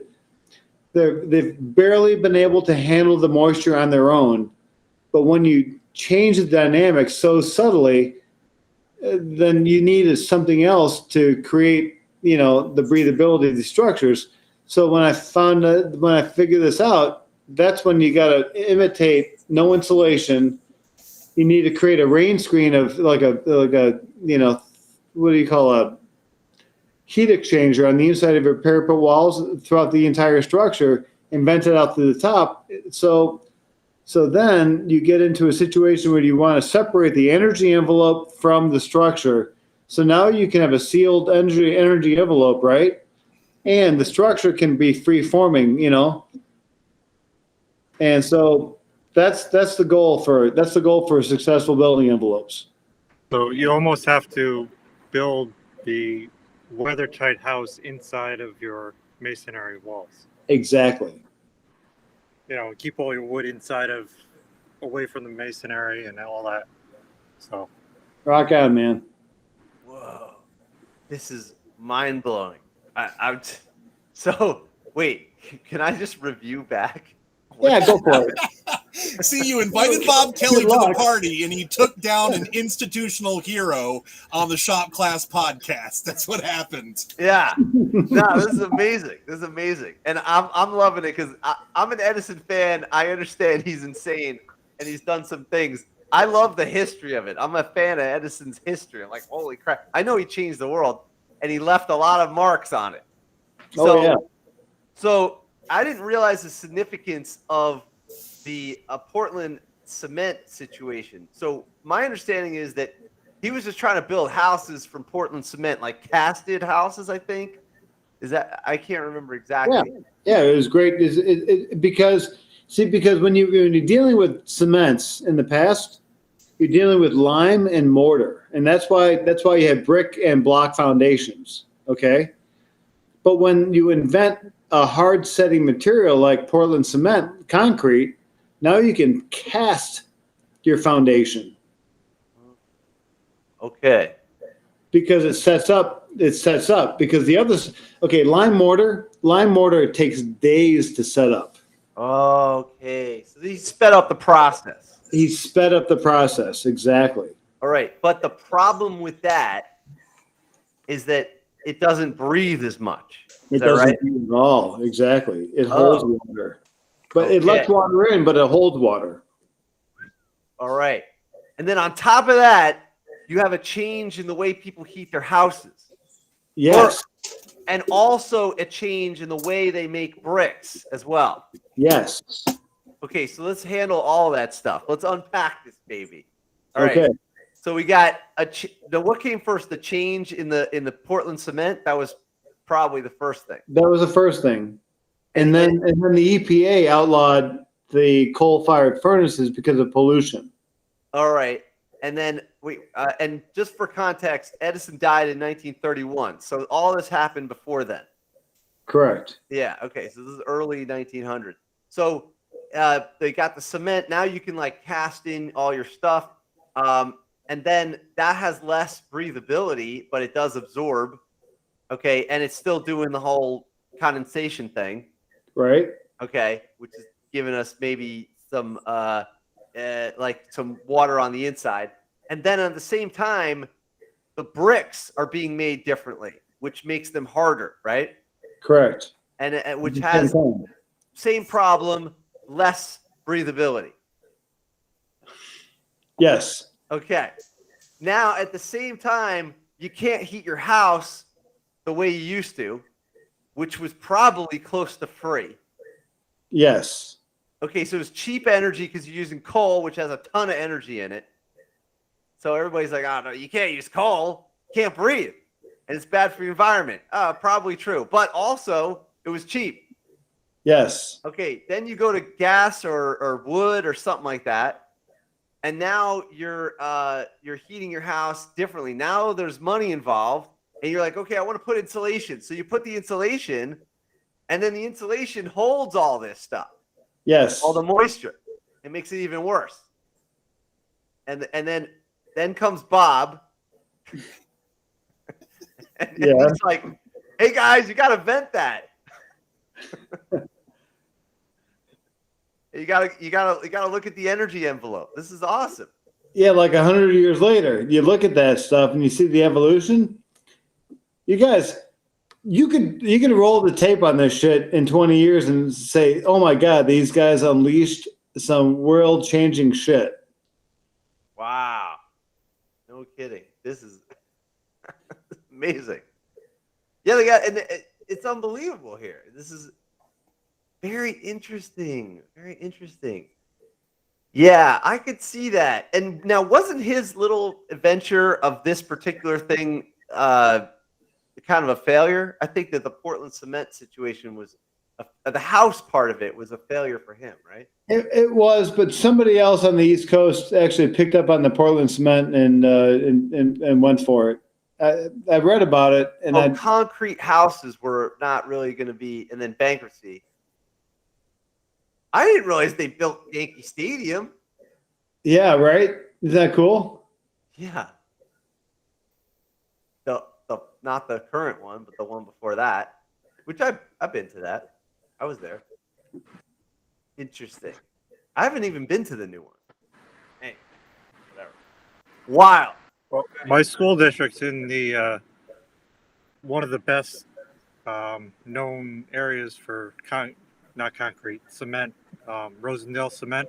It's the hardest cement that was in this area. That our reservoir was built with it, and all the a lot of the buildings down in the city was using Rosendale cement. It was that hard. I think Rosendale Cement. I think that's the company that actually blew away Edison. Interesting. Wow, this is cool. So you can see how like the history is so subtle. Why masons and contractors in the industry wouldn't really relate the changes through the years because they happen so far apart, and you don't notice the manufacturing processes until now. Today we're seeing all the failures, right? Yeah, that is interesting. This is amazing. I never would have tied that together to Edison. And when you were talking about Portland cement, I was like, wasn't that an Edison thing? I can't remember. And then you said it. I was like, oh God, because I'm in New Jersey, and not far from here is Edison's. Not all his factories, but his last factory invention center was right here in West Orange, and it's still there. And his house is up the hill, so the whole thing's there. You can go check it out. And then the that was the invention center, and then the spreading out, the sprawling manufacturing was they turned it into condos recently, but that was where they made the batteries, the aluminum iron batteries or something like that. Cool. Yeah, or iron nickel batteries, which very robust but not energy dense, so too heavy, But he had electric cars in his garage and whatnot. But yeah, the guy was a good inventor, but also business, very aggressive. Yeah, I mean, there's a lot of criticisms. Well, he solved one problem, but he created 4 more when it came to buildings, Yeah. You guys, I mean, we could get on a tangent and talking about Tesla versus Edison too. Oh yeah. Oh my God, yeah. that's a whole other conversation.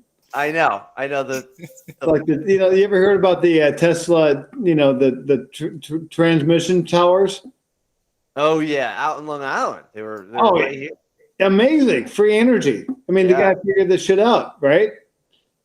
Yep. But anyway, so we can pull it back into vapor control and build science concrete for now. Yeah, but I like all of it. Some people pick a side. I'm just like, I'm amazed that all of it even went down. Yeah. I like Edison and Tesla. Yeah, me too. Yeah, totally. Yeah.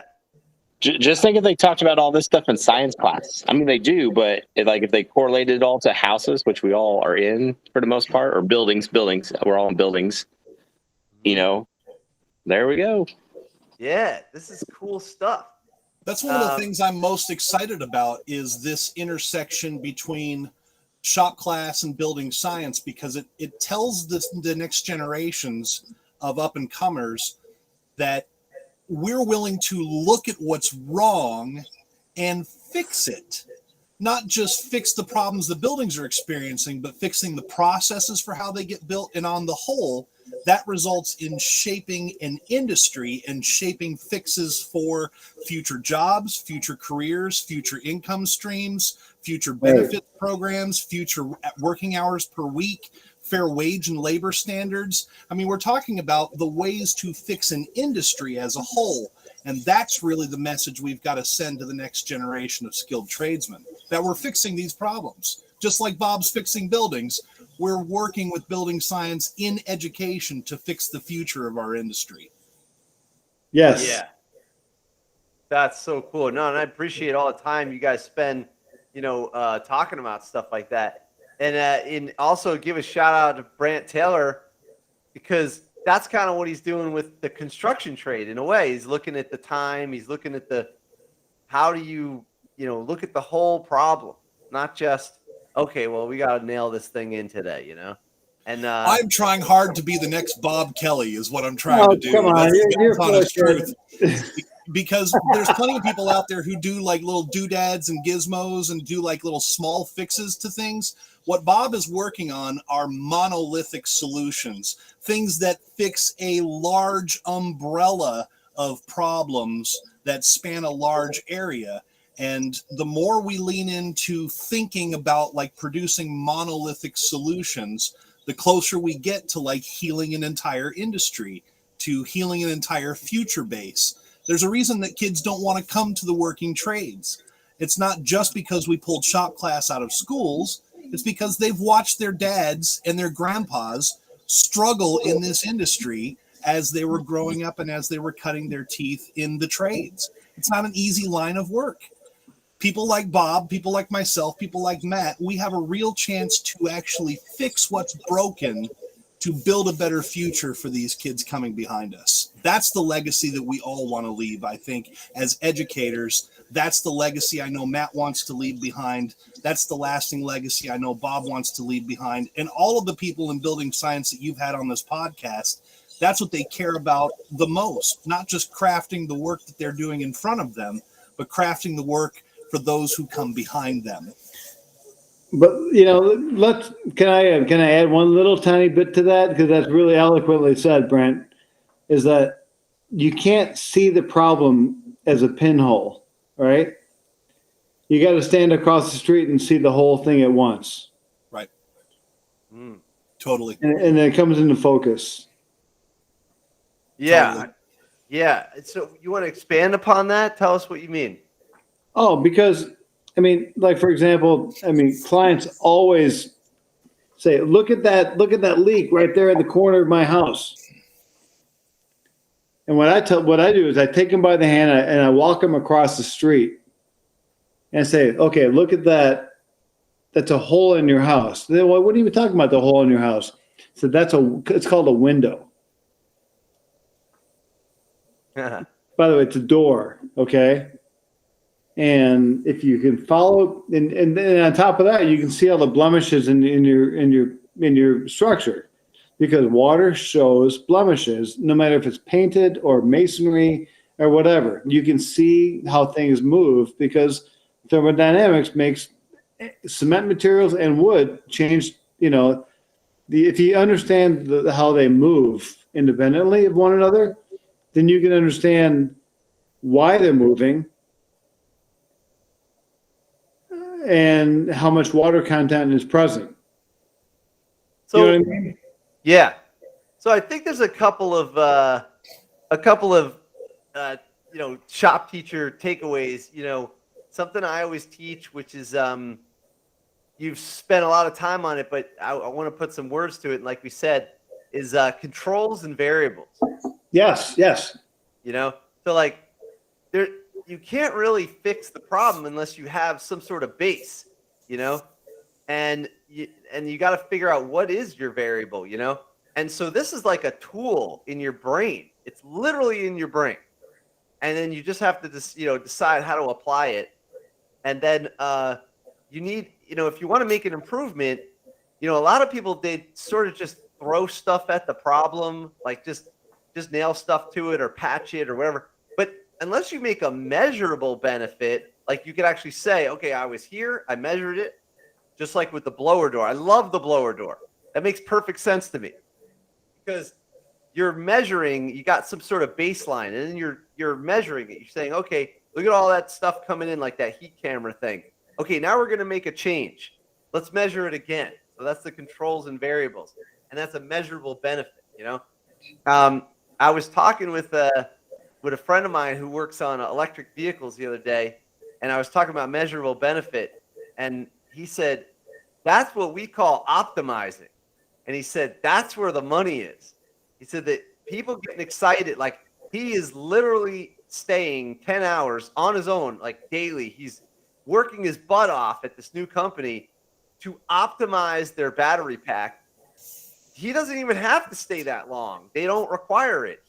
There's flexible work times, but he's so excited to optimize it because that's where you can like really make a difference in the product you're developing, which would then benefit everyone at that company and your career, you know. So he says that's where the money is. The big thing is in, can you look at the big picture, figure out where your control is, and measure your variables, and that, you know, and that's where you start, you know. And I think that is a tool that I don't know. I didn't grow up with this stuff. To me, it's like I feel like this is missing in everyday education. I don't think that they teach this. No, they don't. But how do we incorporate it, right? Yeah. It's got to be a way to do it. It's got to be a very blanket method of teaching mastery of skill, you know? I find little competitive projects are very effective. You know, we do the flashlight project, which we're going to do a little, you know, they do a lot of robot competitions nowadays. But I wonder how to do it with the houses, you know, because, you know, from the outside, it's very elusive. It's such a hard topic. Like if you look from the outside, it looks like you're just like nailing stuff together. You know, it's just like, oh, you got some wood and some facing or cover or something. No, but there's an envelope there. You know, it looks silly, you know, for someone who doesn't know. But if you know, like me now, about like stuff like the thermal break, now I know when I see a 2x6, I'm like, you can actually, that's a conduit. It doesn't have to be a 2x6. It could be a T-stud. And Right, T-stud. I mean, like the T-studs are brilliant. I mean, you know, Brian, came up with a great idea. You know, I think he started out by building a deer shack, you know, and he thermally broke his deer shack, and it was easy to insulate. And here we go. You know, now I got Matt. You know, Matt's got a great house. Wait, I'm sorry, naive. What's a deer shack? A deer shack? Oh, that's a piece of shit dog house that you stick in a tree, and then if you don't insulate it properly, you freeze your ass off while you're trying to hunt deer. Oh, okay. So there's motivation. Oh, there's motivation like crazy. Here we go. We got to start with the problem. I think that's the old style thermal break, and what Matt's got is the new stuff. Okay. Yeah, I like the new stuff. It's got that structural, and it's like kind of turned a little. And maybe we'll go awesome product. Yeah, it looks cool. And by the way, Mark Willie wouldn't touch T-stud unless it was worth touching. He's an amazing contractor, by the way. Yeah. I'm gonna give props to Mark Willie. Okay, the guy. He's awesome. I was traveling with him down to a couple different job sites, and when I woke up one day, and we were in Missouri actually, and you know we were going to go visit Travis, and I woke up and I realized that I was traveling with Gandalf. Okay, construction Gandalf. The guy is so fucking insightful.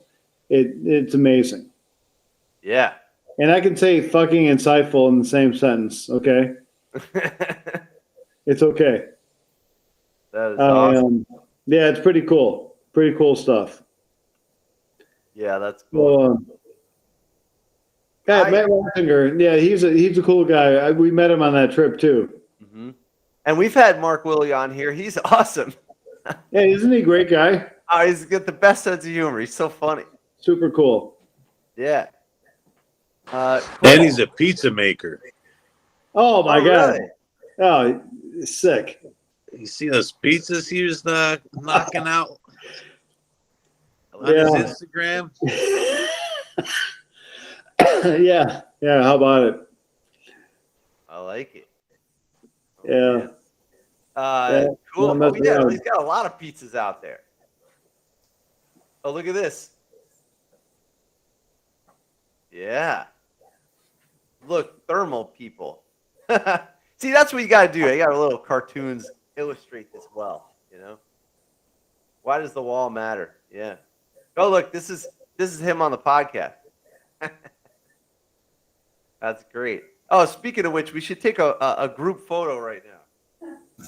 And then we can kind of wrap it up. This is pretty good. All right. Everybody say, oh, shit. Oh shit. Okay. All right. Thermal break. That's my favorite now. All right. I took the photo. That's good. This is cool. This is very cool. You guys are great. I totally enjoyed talking about this stuff. Yeah, this is really good. I appreciate you joining. So we'll kind of end the recording, and we usually hang out for a minute or two, and that's pretty much it. So Shop Class Podcast every Wednesday. Join in, and the next guest we're having on, we're gonna take 2 weeks off for Christmas and Christmas basically, and New Year's. But right after I think January 5th. I don't know, the first Wednesday. We're going to have an aerospace engineer from Raytheon. And this guy designs, we're totally switching gears. This guy designs the seeker that controls the little flaps on rockets.